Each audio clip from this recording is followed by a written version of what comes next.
sa 125 million four times, a total of 500 million. Yung isa namang nag-testify, si Nenita Camposano naman, yung sa DepEd Land Bank, 112 million, parang tatlong cheque naman, 37.5 million.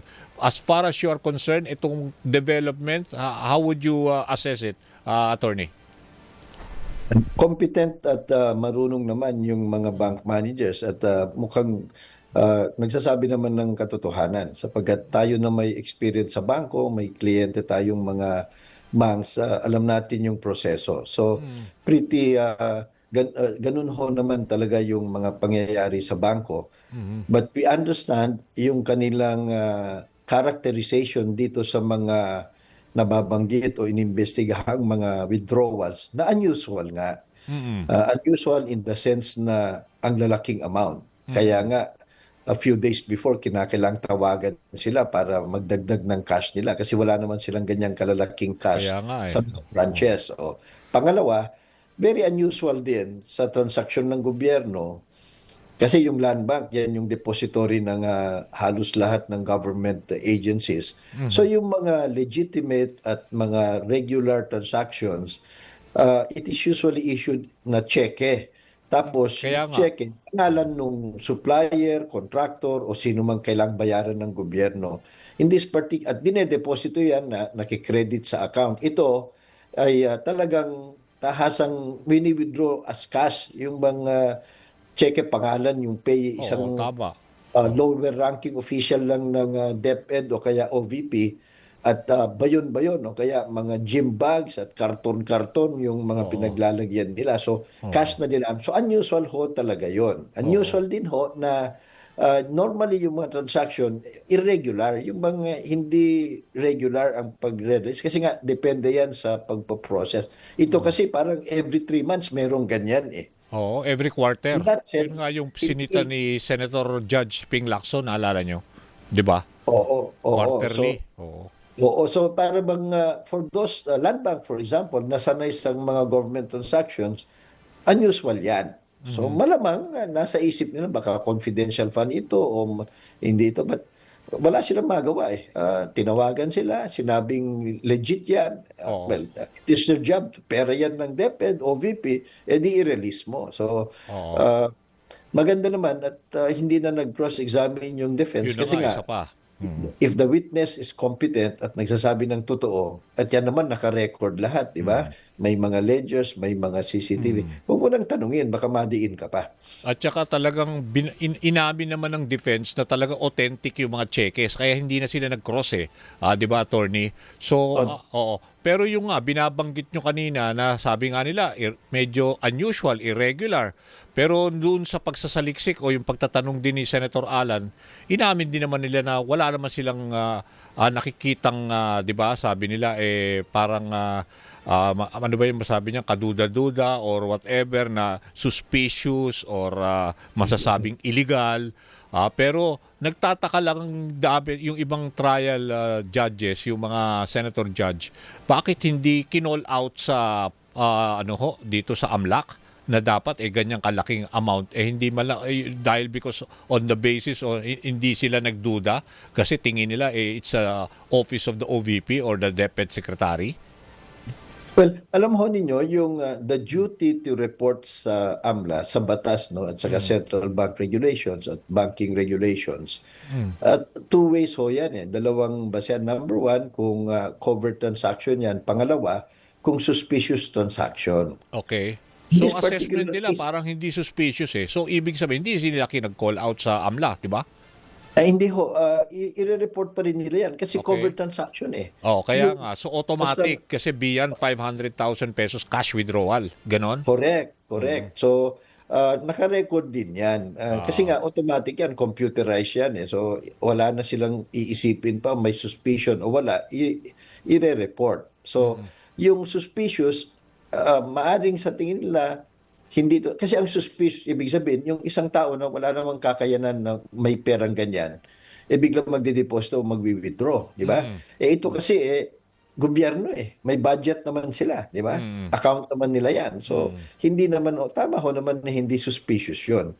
Oo. Yung unusual, but Oo. the fact that it is unusual, hindi naman automatic na illegal na yan, di ba? It is for the courts. Kaya nga ito, Mhm. this is just laying the premise for the prosecution. Mhm. Ang value lang nito is to show na para magimbal din tayo at mga judges na Mm. ganyan pala kadali mag-withdraw ng confidential fund. Mm. Kaya nga dapat bawas-bawasan yung confidential fund kasi in the first place, questionable nga bakit binigyan ng intelligence fund, confidential fund ang OVP, DepEd. Wala namang security or intelligence gathering function ang mga ahensya na ito. Mm. So dapat Kaya nga. i-explain din ng Oo. presidente kasi galing sa Oo. budget ng presidente yan. At kung Oo. babasahin natin yung circular tungkol sa Oo. allowed transfer of intelligence fund, kinakailangan may intelligence or security function yung bibigyan mo. Eh ito hindi eh.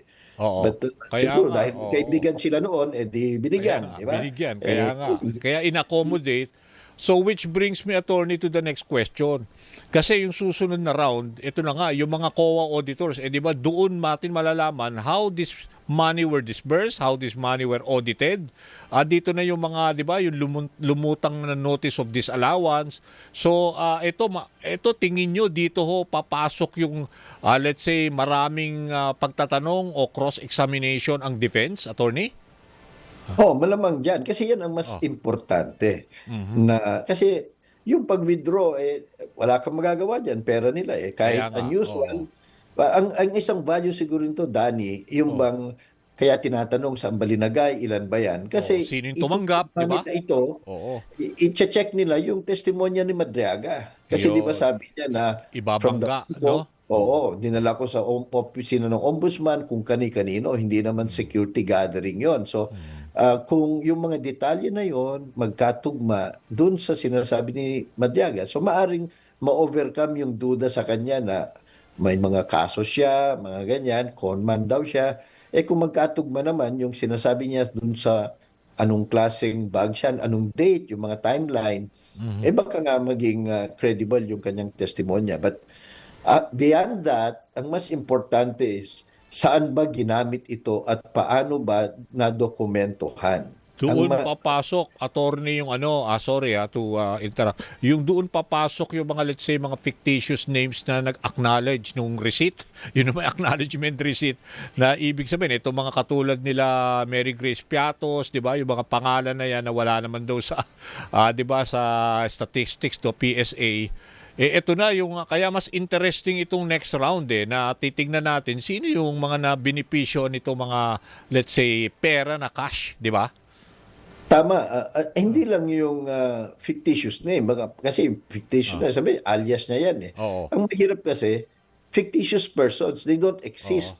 So, maintindihan natin kung naka-alias, pero mapapakita mo kung sino talaga tumanggap. Ako ho yun, kunwari lang yung pangalan ko. Ang problema kung walang tatayo na ganun, eh talaga nga, nawala yung pera, di ba? Oo. They are accountable. Pangalawa din, Oo. dun sa mga resibo, maraming mga iba-ibang pangalan, iisang pumipirma. Tama. Hindi rin tama yun. Kahit aliases yan, kanya-kanyang pirma dapat. Diba? So, Tama. plus Oo. yung may mga nagtestigo kasi ng mga Oo. empleyado, yung mga opisyal niya Oo. sa DepEd, nakakatanggap sila ng envelope na may cash. Oo. So, mga ganon. Okay. Yung sinabi din ng Oo. AFP na yung kiniklaim nila na pinondohan nila sa intelligence Oo. fund nila, Oo. hindi naman kasi may sarili kaming budget. So, ito yung mga hawak ng prosecution. So, Yeah. pagdudugtungin nila yan.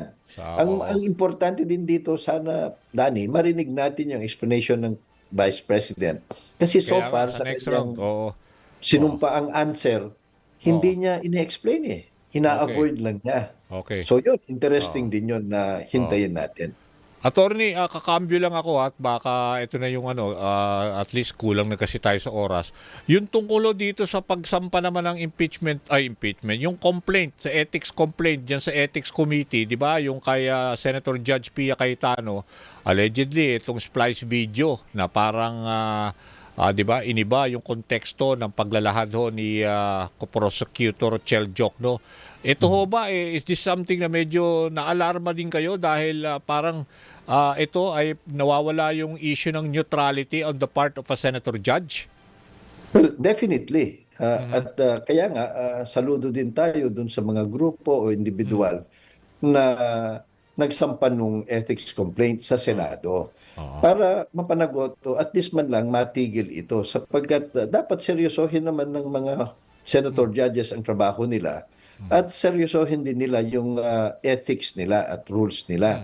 Yung sumumpa niya na maging impartial judges. Meron din sa rule nila, Section 18, na bawal yung magsalita sa merits of the case outside the impeachment court. Bina-violate nila, lalong-lalo na kung mag-i-splice ka ng video para palabasin na opposite yung sinasabi nung isang prosecution attorney, isang congressman, unethical nga yan. But whether or not magtatagumpay sila, hindi natin alam. Sa akin, bilang isang abogado at dating Kaya nga. national president, baka mas mabilis o kaya mas stricto ho kasi yung Oo. code of Code of conduct. conduct of Oo. professional responsibility and accountability of lawyers. At least Meron kayo, kaming oo. specific section dyan sa Oo. bagong CPRA namin, section 36 to 44, Oo. pertaining to social media and the internet. So Oo. bawal na bawal yung mag-splice at Yun. mag-misinformation. So importante 'yan from lawyers katulad ninyo, mga legal 'di ba, mga 'di ba, yung insights ninyo, talagang this is something na red flag. 'Di ba, na hindi dapat mag-anchor or mag-ano ka doon, 'di ba? Doon sa yung let's say you will distort or whatever, splice the video para to advance your own whatever political or personal interest. Attorney. Well, tama ho yan. Of course, we leave it to the senators to decide kung will this be an actionable ethics case sa kanila.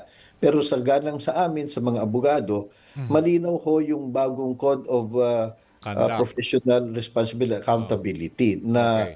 a lawyer must act with honesty, observe honesty, and act with integrity in his personal and professional life. Oo. At malinaw yung responsibility of lawyers pagdating sa social media na yung bang we cannot post this or disseminate false statements or commit any act of disinformation. So kung Ayun. nag-i-splice ka para palabasin yung Parang opposite, disinformation na rin 'yon, 'di ba? Oo. Nag-a-anchor na rin on disinformation 'yun, 'di ba? so baka sakaling mas mabilis yung Supreme Court o IBP na action ito kasi siyempre Okay. mas impartial kasi hindi naman nila kabaro, unlike the senators, maintindihan natin kasama nila yan na oo. senador. So attorney, parang tingin nyo, even if the Senate Ethics Committee will not act on it, tingin nyo may mga, let's say, iba pa rin mga organization like the Supreme Court can act on it even kung hindi action na ng mismo mga kapwa senador? Ganon? Yeah, of Based course. on that Oo. Kasi- based on that conduct na ginawa ni Senator Judge Pia? Malamang kasi mas specific yung code of professional responsibility and accountability eh. Okay. So Sige po. at separate and independent ang Supreme Court at yung IBP as an investigating body sa Senado. So Okay. maaari hong sabay yan. But Sabay. they Okay. have to file it with the Supreme Court or the IBP para hindi ho pwedeng motu proprio gawin yan ng Supreme Court kasi very public yung ayun. ginawa niya, very controversial. Yung normally yung Supreme Court ho kasi hindi talaga nagmo-motu proprio eh. Okay. Sige po. Anyway, baka based on your 'di ba, legal insight about this, baka meron magdala niyan sa Supreme Court. Anyway, abangan na ho natin 'yan, ha. Maraming salamat to sa ibinahagi ninyo, attorney. Thank you ho. Maraming salamat. Magandang umaga po sa lahat. Okay, yan ho si Attorney Domingo Cayosa, constitutional law expert, past president ho yan ng Integrated Bar of the Philippines. Magbe-break lang ho kami, wag ho kayong aalis. Teka, ang time check natin. 10:30 in the morning.